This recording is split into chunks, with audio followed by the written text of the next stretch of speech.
Jennifer Phelps. I'm a professional organizer, professional organizing consultant, and I was so happy when the Home Show asked me to be part of this presentation, because maybe you've noticed, maybe not, this sort of decluttering and getting organized thing is kind of all the rage right now. It's pretty exciting because people are really deciding that whether we have to downsize or we just want to live a little bit more freely, that sometimes the stuff in our homes and in our lives maybe create a little bit more of a burden than the excitement that we thought it would when we purchased it or brought it in. So today I'm going to talk about decluttering for less stress and more freedom in your home and in your life. So again, I'm Jennifer Phelps, and let's talk about what is clutter. So different people have different ideas, especially married people. My stuff is real stuff, their stuff is clutter, right? So let's sort of make some definitions here. So for example, clutter, the unused and unloved, right? The untidy and disorganized, too much stuff for the space, also say unfinished projects, and so those are kind of the general terms. There's obvious clutter, like knickknacks and piles of stuff, whether that's piles of magazines and newspapers, bills, all of these things, piles of mail, we know that. But also, it can take the form of information. Some of us have just a lot of information in our lives, and that can also become clutter over time. Memorabilia. A lot of memorabilia can cause clutter. Life's buildup is another thing. So you live in a house, whether you've lived in a house a short amount of time or a long amount of time, that house just seems to accumulate stuff. Kids come home, they're like they've got Velcro attached to them. Children, grandchildren, they just seem to bring stuff into the house. So life's buildup is another form of clutter. It's obvious. Piles of everything. Now, the question that often comes up for me is, someone says, oh, my stuff isn't clutter because it's very organized. And I sometimes challenge that a little bit, because sometimes not so organized clutter can look very tidy and in place, right? But the second you start taking it apart, it kind of explodes, like Fibber McGee's closet, or things that sometimes have value. We say that's not clutter, that has value. So what I say is, clutter really is anything that gets in the way of us living our fullest lives. It's a weight. It's the stuff that's in the way of what's important, figuratively and also tangibly, because not only do we have clutter in our space, we have clutter in our minds. And oftentimes, our inside world and our outside world reflect each other. Okay? So far with me? Yeah? Okay. So what I say is declutter for less stress and more freedom and fun. And you say, Jen, what's the stress-clutter correlation? I just have clutter. I don't see that it's stressful. So I say that clutter costs us. And there are many currencies that we pay for this clutter. So first, maybe obvious, maybe not, is money, right? A lot of the stuff that's in our homes, we paid actual dollars for that. So whether we're thrift store shoppers or yard sale shoppers, things we bring in our home very often are things we actually paid money for, and then we didn't necessarily go on to love those things, right? So money is one way that clutter costs us. Also, how about all those sales? This is one of those things. So sales, right? I buy two things instead of one thing because they're 50% off, and gosh, did I win. Except then we just have more stuff, right? Or how about the closing out sales? Now this is really an important thing, because like store closing, don't miss out, right? And we're like, oh my gosh, I don't want to miss out. So you go and you buy something because, oh my gosh, how could you not buy it? It's like 70% off. Well, here's the thing. Most purchases that we make are 90% impulse purchases. Meaning, it's not like the washer and dryer that we've researched and figured out. There's stuff we see, we like it, we do it, we put it on. Maybe we're doing a little retail therapy, right? So marketers know this about us. They know that our purchases, thank you, sir. They know that that's how we shop. So they use the words that get us. And our entire life, they've been getting us. So I say, watch out. Fear of missing out. Don't miss out. Maybe it's better for you to miss out, but just watch because they know how you shop so you can become a little bit more aware for yourself, right? Another example of money, let's talk Costco. Costco or like Costco, whatever it is in your world. Here's the thing, we often see a sale. Now there's a brain thing that happens when we have a sale or we feel that we have gotten something special, made a score of some sort. Our brain releases dopamine, serotonin, these things that make us feel good. So we've often created a habit that when we make a purchase, we think it's a deal. Our brains actually give us a hit and get us a little tiny bit high. It's an actual science brain thing. It's fascinating, and I love to know that in my line of work because I can help people try to replace that hit with something else that makes them happier. Because did you know that donating to a good cause gives you that same hit? Fascinating. Okay, put a pin in that because I'm going to go on about Costco. So we go to Costco, we think we're doing great, we think that everything at Costco is a super sale when it's not, and we buy that double pack of 90-day vitamin C's, right? So we use up that first 90-day bottle, and then when we're ready for that second 90-day bottle, we can't find it because we have 90 days of Costco stuff crammed in front of that other bottle, right? So then we go and buy more. So then there's more money and the time to go get it, and that's the second. Oh, wait, let me talk about storage units before I go on to the time. 10% of Americans have all this stuff that they love so much that they can't let it go, and they pay for external storage units. 10% of Americans average an expenditure of $1,000 a year for storage units of stuff they love so much they put in a box and stash in a dark storage unit and they never visit it. Now, if you watch Storage Wars, for example, now there are times for storage units when we're in transition or something is happening. There are real times. I've had to use a storage unit. I'm not saying they're all bad, but my point is, if you watch something like Storage Wars and then they pull that out, someone has paid every month for that unit, then someone just paid $5,000 to get into that unit, and then you look inside there and there really isn't anything in there, and you realize that everything in there could have been repurchased multiple times for the amount of money people spent renting the space. So unless it is a truly unique and valuable item, consider how much you're going to pay for that thing to take up space in your home or in storage or wherever it is. Am I tracking there? It's a sad and scary truth. So then, how about time? So you had to go to Costco, right, to get the other vitamin C or the whatever it is. Maybe you've lost your keys. Maybe you've lost that important client file. Maybe you've lost that coupon for the place you're going tonight for dinner. Not only does it cost us money, but it costs us time. Another freaky statistic that I love as an organizer, 3 days a year we spend looking for things we've lost. Now, I don't know about you, but I already feel like I don't have enough time. Who here has other things to do with those 3 days?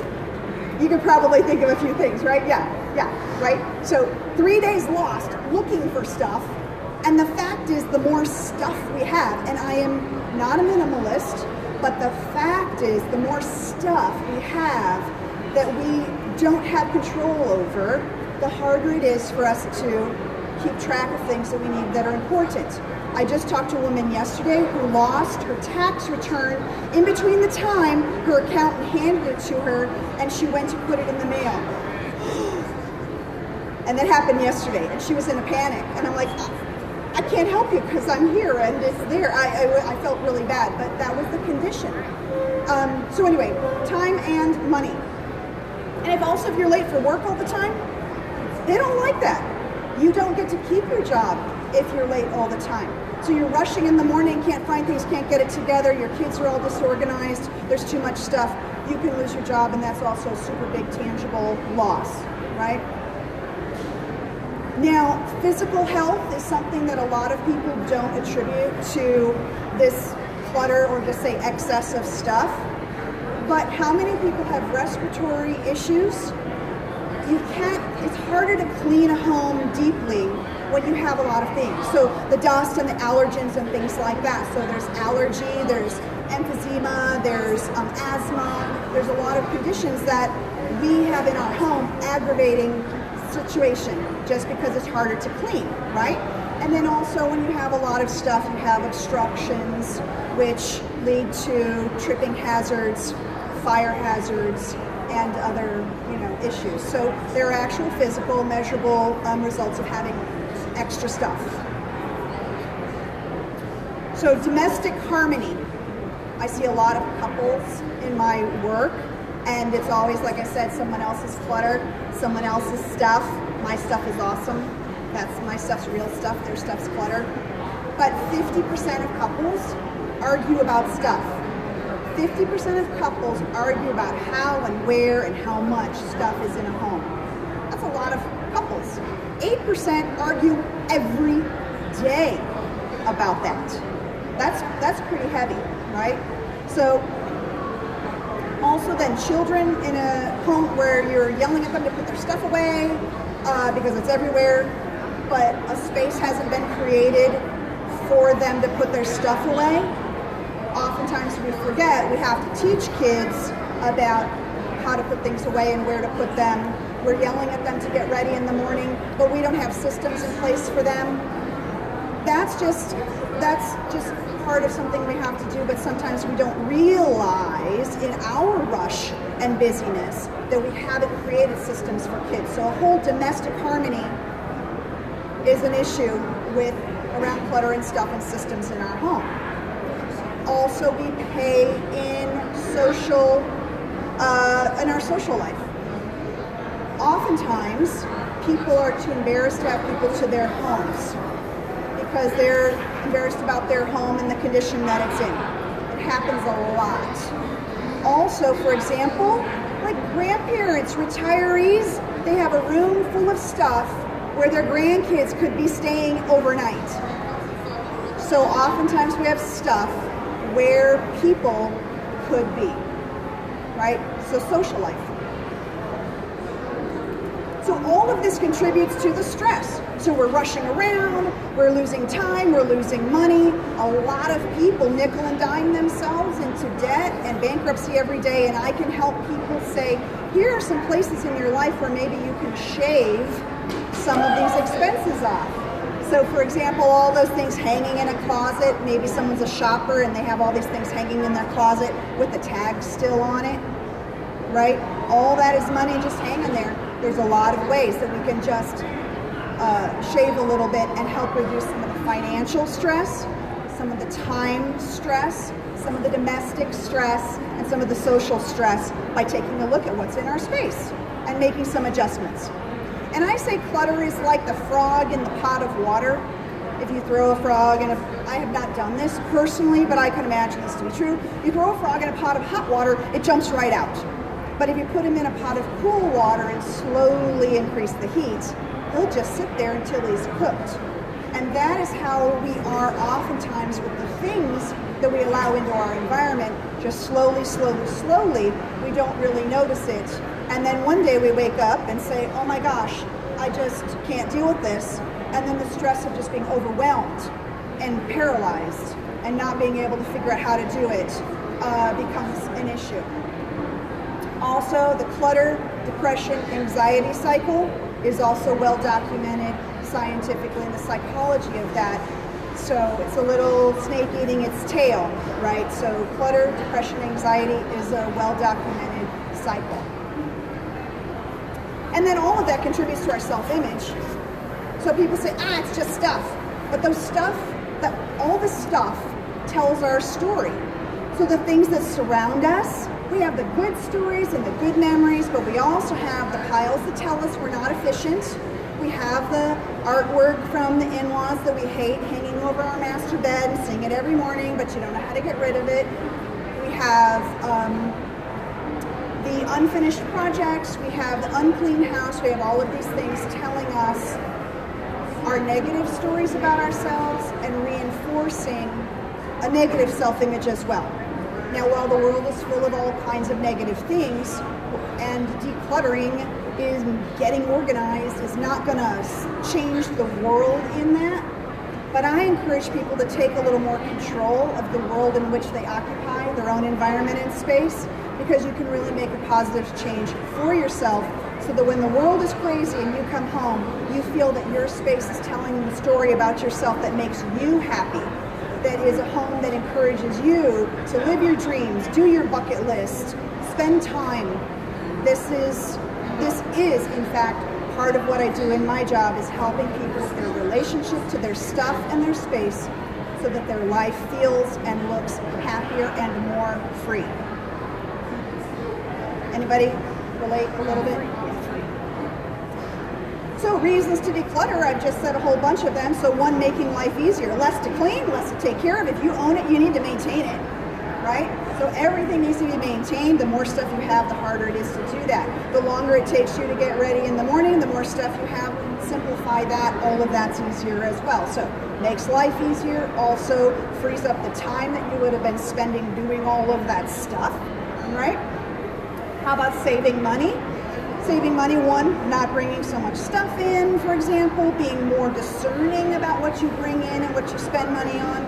That also includes free stuff, inherited stuff, the friends, the relatives who give you stuff. I have a whole thing about that, which is its own conversation. But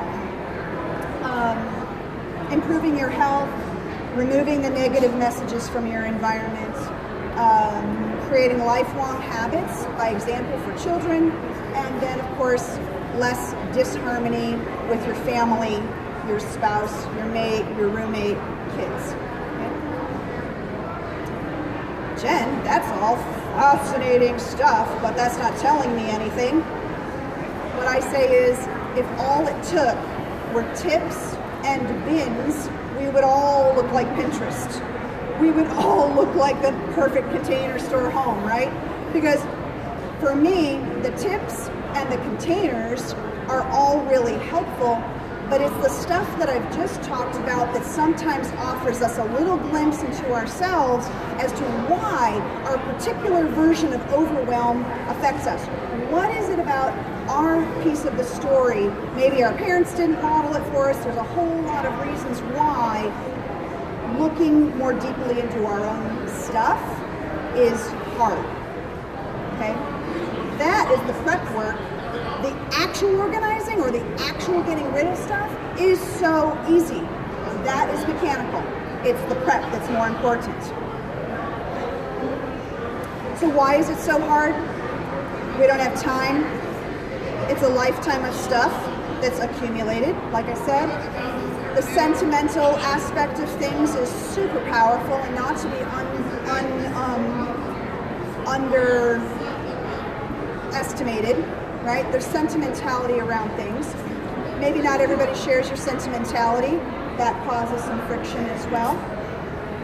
It takes a little bit of commitment or discipline to actually do some of this. For the 5 years you've been saying you're going to clean out the garage, I'm going to do it next Saturday, next Saturday, next Saturday. You actually have to do that. Right? You actually have to do it, but I have a little help for that. And then when it's overwhelming and you just can't start, I call it the elephant in the room. All this stuff, it's like an elephant in the room, and it's about the size of an elephant for some people. And I say, well, you know the old adage, how do you eat an elephant? One bite at a time. That's right. So I help you figure out what are some of the bite-sized pieces. Now you can do, for example, the KonMari method, which a lot of people have had a lot of fun with. You pull out all of your clothes and you look at it and you go, OMG, I could never wear all of that stuff, and it's supposed to go bazing in your brain, like bink. You go, oh, that is crazy. I'm gonna change my life right now. And for a lot of people, that's what it takes. Other people, it's overwhelming, it's paralyzing, it's shaming, it's guilting, and that's not what we want to do for you. So what I say is, here's a little system. Set up your system. I'll tell you my little banker's boxes. When you're looking for you're gonna do papers, let's say, and you get the Walgreens bag, and then you get the big trash bag, and then you get the paper bag, and then you got a shoe box, and you're trying to say, oh, I'm gonna get organized, and you have this like crazy little haphazard bunch of stuff that you're gonna put in. You can't take yourself seriously on that. It's hard to say, oh, I'm really gonna tackle this stuff with these wimpy little bags that are falling over every time you put something in. So, I have systems. I say try 5 to 10 minutes. It's like exercising a muscle. Start with the little tasks, see some results, and then you start encouraging yourself to dig a little deeper and dig a little deeper each time. I actually have a list of 36 5 to 10 minute decluttering wins. If you sign up on my very private email list, I will send that to you, as well as my little pictures of the boxes. I'm going to show you, just banker's boxes is the system I like to use. You can do that yourself. So I will send that to you. Also, the Container Store has given me some gift certificates. I've got my friends at the Container Store. So if you sign up for the raffle, you'll also enter my email list, and I'll send you the list, and I'll send you the pictures, and it's fun. So you can do that while I'm talking. So again, first you set up your systems, then you do the purging, the getting rid of, and I will talk about donating. I'll talk about all the ways you get rid of stuff. Then you organize. Okay, so organizing is euphemism for removing things first. You always remove things first. Then you rearrange, organize, and then you get the storage units at the end. So because a lot of people, they go and they buy a bunch of stuff, they spend a bunch of money, and then the stuff they're going to organize doesn't fit in there, and it doesn't fit where you're going to put it, and then next thing you know, it looks kind of okay, and then you just got one shampoo bottle that doesn't fit in the bin, and that becomes a seed for future clutter messiness. So, you know, I call that, it's the bad seed. You can do the whole linen closet, and then you go to the laundry and you find one set of sheets, you find a couple towels and they don't fit in your perfectly geometric thing you spent all day doing, and then you put it next to it or someplace else. That's the bad seed for future clutter, right? So that's why I say purge first, see what you've got, then decide where it's going to live, then do the systems that will work for you, okay? Does anyone go, oh my gosh, I hadn't thought about that. I just tend to run around all over the place and get exhausted and stir the stuff around and then feel like I've done nothing by the end of the day. Yeah? I see some heads, yeah. You don't actually have to nod because I can see by your eyeballs. I've seen it before. All right. Paper. How many people have an issue with paper? The paper monster, the paper tiger, right? Okay. Two things that I will say. One is we get mail every day of our life. Some kind of mail every day. Every day of our life, the house we've lived in has gotten mail. And somehow, the one thing we get every day takes over our whole life and we don't have a system for it. Because we bring our stack in and we put it in the place where the mail goes, right? And the trash is over here, the recycle bin is over here, the shred bin is somewhere else, but our mail comes in one place. So I suggest this one very simple thing. Maybe shift where you do your mail for one, but two, you should have a system right there where your mail is. So all you have to do is you get your mail and you have the tiniest, cutest trash bins. They will go right there.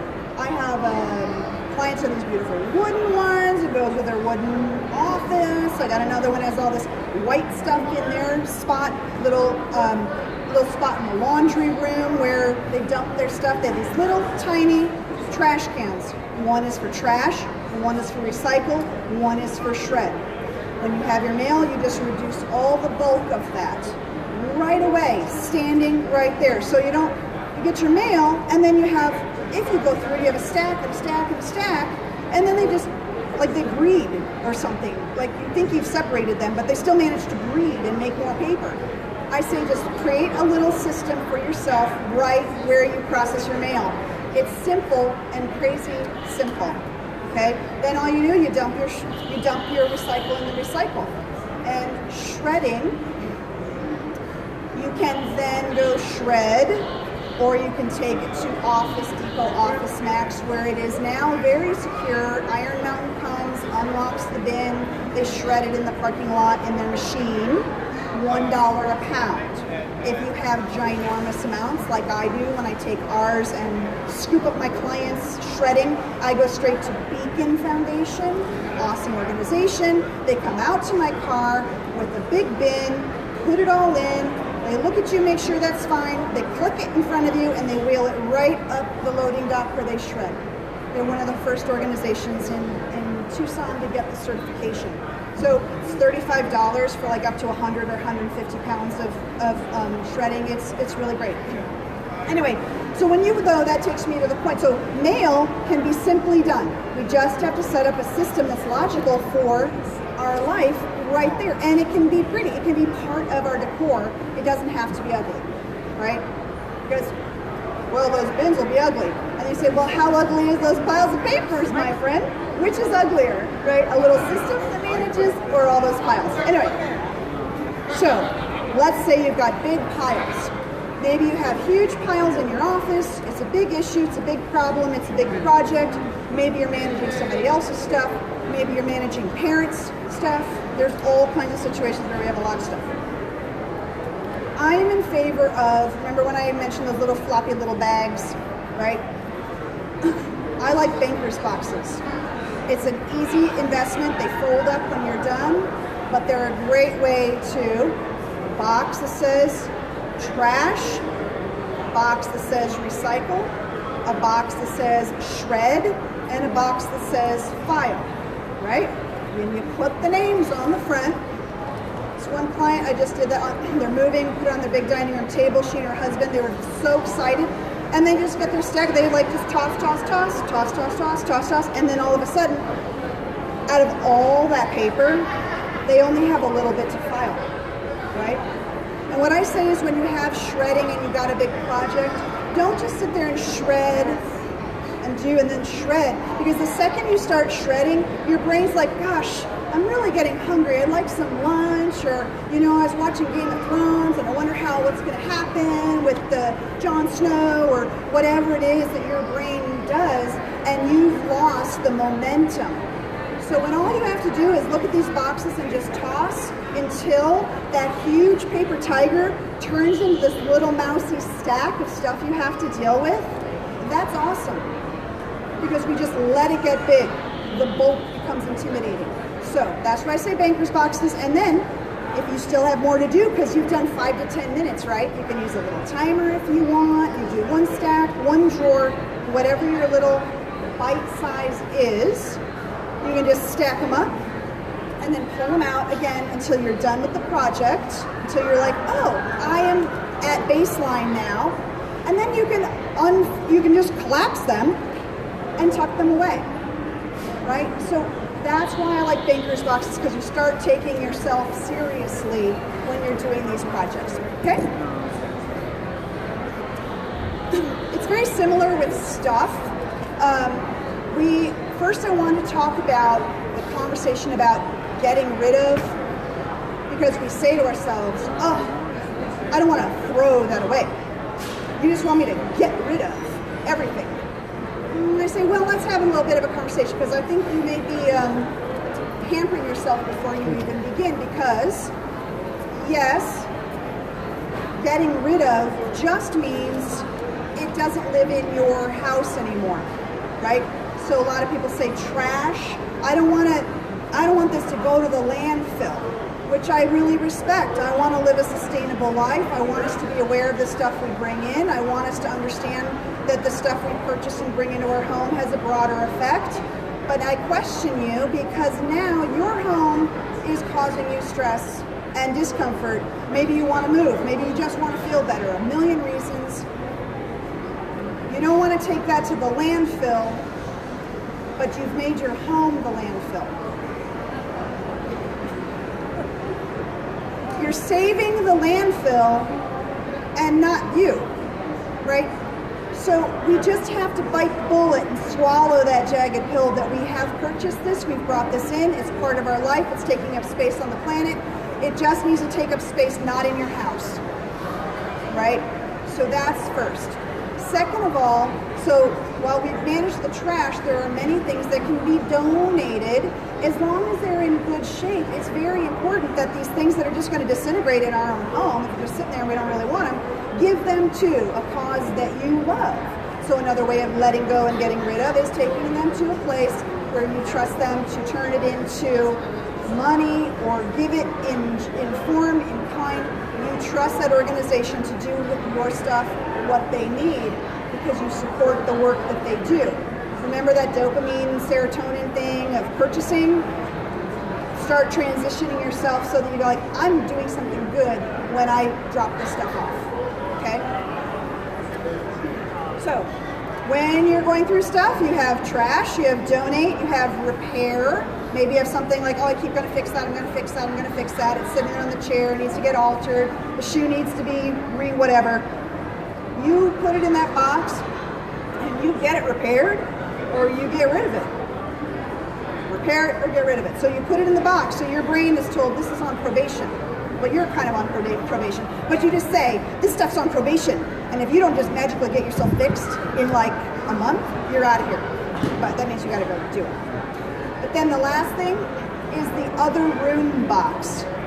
The other room box is the magical box when you're in a room and something goes into a different room, and then you take that and you go, and then you just disappear from what you were working on, right? And then you end up in the kitchen rearranging your sifters, right? You make a pile or a box by the door of where you're working, and you put it there. And then at the end, you take that stuff around, okay? So you have the other room box. It saves you. So while our brains are magical and amazing things, they're also total rats. They want to distract us. They want to tell us not to change our habits. So we need to know what the particular voice of our particular rat is and then just cut it off at the pass, right? We know we get distracted. Nuh-uh. I got my other room box, right? So whatever your particular one is, that's why the mental and emotional prep is sometimes more important, right? Because the actual going through is easy. We just need to know what our little thing is. There's a lot of opportunity for self-awareness. There's a lot of opportunity for understanding our habits. There's a lot of opportunity for freeing ourselves from things that aren't working for us. That's the tangible stuff. It's also this stuff. This process helps with this if we want to go there. Okay.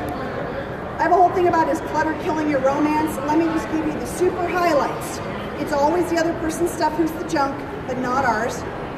But I say, let's pretend we haven't been married for 40 years and we've had the same argument over and over and over again. Let's see if we can each make a list of what areas bother us when it's cluttered or when the other person says clear it off, right? So what are each of you interested in, right? And you try to be objective about that, okay? So in an ideal world. So you make your list and you compare them, and then what you do is you decide what might be clutter-free zones. In our house, so I'm the pile maker in our house. I come in, I always have so much stuff I carry, change my clothes, there aren't any phone booths anymore, so I actually have to change my clothes. I can't just go in and change out of my cape, but I come in and I drop it on the kitchen island, but my guy says, I don't like the kitchen island to have the stuff on it. Okay, Turns out though, there's this little spot right next to it. He doesn't care. So I can put my stuff there. He has his space clear, which makes him happy.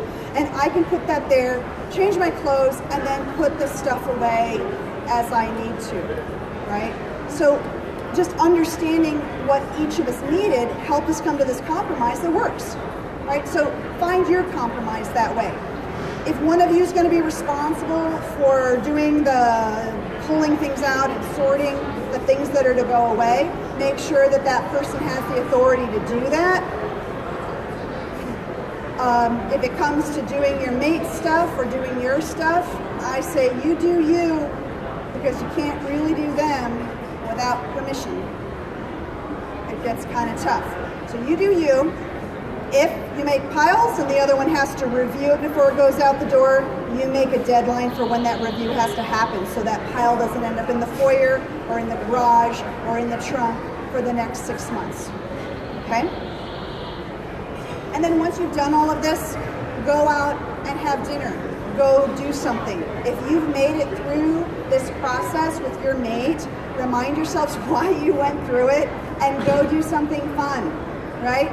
Now, when I talk about this about couples, this can also be friends who want to be accountable to each other, right? So two people live in different houses, but you can be accountable to each other and help yourself through this decluttering if you want to do that. Okay. Whole thing about organization and kids, this is an entire workshop by itself, but I would say some of the highlights are, some of this is obvious. The habits that you model are the habits that they will adopt. The habits that were modeled to you are also the habits you adopted. Or maybe a reactive habit, but your habits today are based on habits that were modeled to you when you were younger. We sometimes forget that there's this generational issue with this, and sometimes we just have to stop and say, hey, I want my kids to have spaces. If they're going to put things away, I want them to have a place to put them. We also can have kids do, we used to call them chores, but what I like to say is, if kids have things, help them be responsible for the items and their care. That is not letting, it's not like making them be grown-ups, it's not taking away their childhood, it's helping them understand that what you bring into their lives, they might earn something that's fancy or good by showing that they take care of their stuff. I say make put away part of play, taking out is part of play, playing is part of play. Why is this part of play and then at the end this not part of play? It's because you're vibing your kids that putting things away isn't any fun. Now, I mean, kids just do things, but they've got a vibe, but that's not the fun part. You have to really, this is where some of that awareness comes for yourself, right? And let me also say, kids with toys all over, you don't keep your pots and pans all over the house, right? Kids may play, but the toys live someplace. Just like your pots and pans live in some place, toys can live in some place, even if they come out and go back. Does that sound crazy to people? And when we have adult children, the one thing kids don't want, I have a whole list of things that your kids don't want. It's a really long and sad list. But the most important things your adult children don't want is a mess. Please do not leave your adult children a mess. If this is also motivation at any time of our life, to not only live a life that works for us today and now, with the amount of things that we love and enjoy in our space and the things that are not there, also at any time start creating habits so that when you go, you don't leave a mess for people who are already grieving and also are going to be working on your stuff. It's a double-edged sword. Yep. I, again, want to remind you when you're thinking, oh my gosh, what are some of these 5 to 10 minute things that I can start nibbling away at? On my email list, I will send that to you, the 36 5 to 10 minute decluttering tips. I call them wins. Anyway, so I'll send that to you. Consider consider the give it basket, okay? So making giving and letting go a part of everyday practice. I call it the give it basket, a basket that goes with your decor. It may be like a hamper or something like that.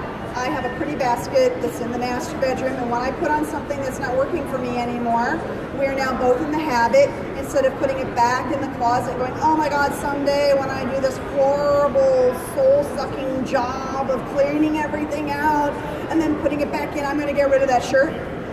You just put it, you don't put it back, you just put it in the give it basket. You can take kids' toys that are just outgrown clothes, aged out toys, pots and pan, the extra can opener, it just goes in the give it basket. So a little bit every day, you're just making removal of those things a habit every day. And then when it's full, you give it, not the basket, you give the stuff to a cause that you love, right? So that helps you with your everyday habit. It helps a little bit with the nibbling away at things. It keeps you from having that huge looming project, little bit by little bit, and you're supporting a cause that you love. It is a win-win-win every way around, okay? So what do you get for all of this? What do you get for taking a little look at yourself? What do you get for diving in and making the changes? What do you get for making the give it basket? What do you get for discussing with your mate how to really productively manage these things? And what do you get for helping children, regular, little kids, any kids, help them create new habits? You get a less stress, more freedom home. You get a home that is decluttered and that supports the life you want, supports who you want to be, and that is what you get. Now, thank you for that. And just super quickly, what I can give you is a ton of free stuff, which is great. Container Store raffle for a gift certificate for Container Store. I will send anyone who signs up there, not only will you be in the raffle, but I'll send you the 5 to 10 minute decluttering tips. Just put it right there in that little, thank you. Also, at 3 o'clock, if you have one-on-one questions, I'll be upstairs for the Ask the Organizer in the ballroom. People want to whisper their question, and I can help them with that. And then also, I have a 30-minute free 30-minute discovery call. So my website is jenniferphelps.org, like organize. So Phelps, like Mission Impossible. Maybe you feel like your project is impossible. Not for me. I love it. I love a good mess. Or Michael Phelps, the swimmer. jenniferphelps.org, like organize. I have a closet download. I have a free call. So many things I love to help with. And I have a show special that's on this flyer if you want to have me help you out with your own stuff. Those are the things that I have for you. Please like me on social media. Find me if you like this presentation or would like a variation of it. I am here to speak to your group or club or anything. So again, Jennifer Phelps, I wish you a life of decluttered happiness. Thank you.